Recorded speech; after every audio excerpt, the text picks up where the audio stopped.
Oui, oui. Les dieux du foot m'ont écouté. Non, je rigole, allez, j'abuse. Walid Regragui est maintenu en poste jusqu'à la fin de la Coupe du Monde 2026. En tout cas, c'est ce qu'un média nous a annoncé. La Fédération royale marocaine de football maintient Walid Regragui à la tête des Lions de l'Atlas jusqu'à la Coupe du Monde, malgré sa volonté de quitter son poste, parce que oui, il a voulu quitter. Il avait apparemment posé sa démission, de ce qu'on a pu lire ou entendre, et comme quoi la fédération aurait refusé et lui aurait demandé de faire la Coupe du Monde. Et on a eu un autre son de cloche où ça nous disait qu'il n'avait pas posé sa démission, mais qu'il s'accordait un moment de réflexion. En tout cas, la fédération lui renouvelle sa confiance et l'invite à préparer le stage de mars. Je vais vous donner mon avis, clairement. Moi, je vous ai toujours dit, sur mes derniers TikTok, dernières vidéos, j'ai maintenu et je maintiens mon propos. Il doit rester. Il doit rester parce que avant lui, qu'est-ce qu'on était honnêtement? Parlons cru, parlons.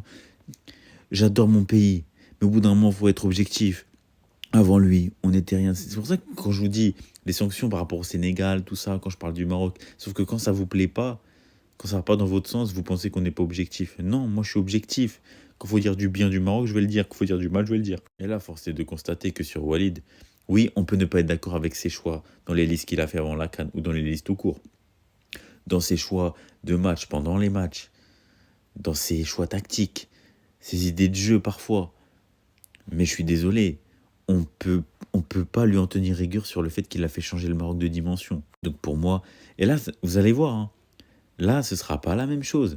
En Coupe du Monde, le Maroc sera beaucoup plus dangereux et aura beaucoup plus de chances de performer qu'à la CAN. Même si on a fait finale, certes, mais on l'a fait chez nous, donc c'est biaisé. Et dans tous les cas, ça va être mieux, vous allez voir. On a des joueurs qui arrivent.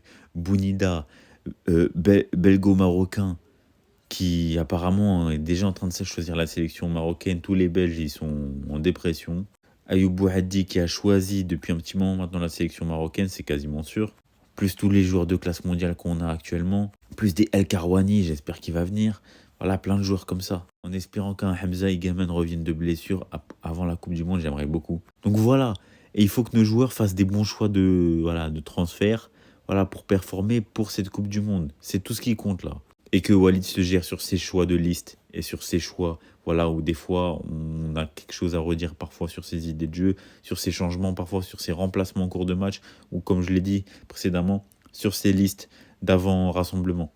Si tout le monde se gère un minimum, mais à la Coupe du Monde, ce qu'on va faire, ça va être trop sale, vous n'êtes pas prêts. En tout cas, je suis très content qu'il continue l'aventure avec nous, et dis-moi le Maghreb.